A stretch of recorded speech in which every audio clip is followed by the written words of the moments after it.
625 athletes, coaches, kasama ang iba pang sporting staff at officials ang kakatawan sa lungsod ng Baguio para sa darating na Batang Pinoy 2024. Nagaganapin sa Puerto Princesa mula November 23 hanggang November 28, 2024. Sila ang mga napili upang depensahan ang corona.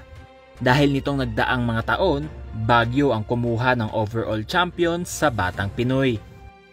5 feet na sunod-sunod, pero as I remember, meron na tayong mga ibang championship na nakuha overall noon. Nanalo tayo sa Naga, pero hindi ata nakakount yun kasi may mga pagipagitan kasi. Pero ngayon, dire-diretso na yung Batang Pinoy, 5 feet na tayo ngayon pag mananalo tayo. Ayon sa Baguio City Sports Office, hindi natinag ng mga sunod-sunod na bagyo ang training ng mga bata.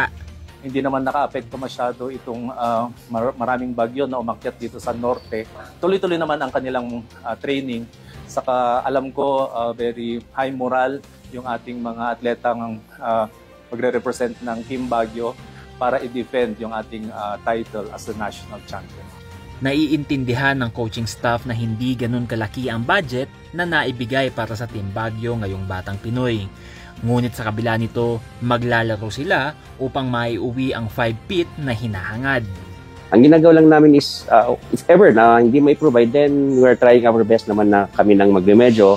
At hindi na kailangang mag-complain. There's always a way na ma-cover up namin whatever na needs. No? Diskarte lang ng coach yan. Pag the more you complain kasi, the more na you lose the chance to win. Kumpiyansa naman ng sports office na ngayong taon, Baguio muli ang magkakampyon. Dahil sa likod ng mga magigiting na batang atleta ay ang mga coach na walang sawang gumagabay sa kanila. We are there to win, no? Magpa-participate tayo, aiming na makuha natin ulit yung ating championship crown. Very confident tayo kasi nandyan pa naman yung ating magigiting at magagaling na coaches and trainers na tinutulungan lagi yung ating grassroots development, natulungan yung mga bata para marating ng mga bata yung hindi lang national level kundi international level competition. Ang pagkapanalo ng Team Baguio sa iba't ibang taon ng Batang Pinoy ay isang patunay na nakaukit na sa kasaysayan na ang mga batang atleta mula Baguio ay mga tunay na kampiyon. Conan Gulapa para sa PIO Baguio Balita.